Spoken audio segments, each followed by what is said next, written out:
భారతదేశాన్ని ముక్కలు చేస్తాం, ప్రధానమంత్రి నరేంద్ర మోడీని చంపేస్తాం, దేశం మీదన యుద్ధం చేస్తాం, ఎర్రకోటను ధ్వంసం చేస్తాం, విమానాల్ని కూలుస్తామంటూ అమెరికాలో కూర్చుని బహిరంగ ప్రకటనలు చేస్తూ వస్తున్నాడు పన్ను అనేటటువంటి ఖలిస్తానీ తీవ్రవాది.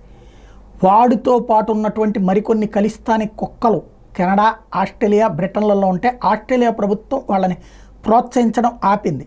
బ్రిటన్ ప్రభుత్వం కూడా కంట్రోల్లో పెట్టింది. కానీ అమెరికాలో రెచ్చిపోతున్నారు, కెనడాలో రెచ్చిపోతున్నారు. ఇప్పుడు ఈ ఖలిస్తానీలకు ఎంతవరకు ధైర్యం?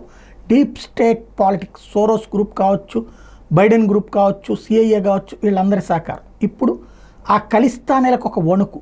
ఎందుకంటే ట్రంప్ గెలిచాడు. ట్రంప్ ఖలిస్తానీలకు వ్యతిరేకం, హిందుత్వాకి అనుకూలం, హిందుత్వ నుంచి చీలికల్ని అంగీకరించినటువంటి మనస్తత్వం, భారతదేశాన్ని చీల్చాలన్నటువంటి దాన్ని అంగీకరించినటువంటి మనస్తత్వం, పాకిస్తాన్ ప్రేరేపణతో నడుస్తున్నది ఖలిస్తానీలు అన్న సంగతి మొట్టమొదట కనిపెట్టినటువంటి వాడు ట్రంప్. ఆ రోజుల్లోనే నరేంద్ర మోడీకి ఇంటిమేట్ చేసినటువంటి వాడు.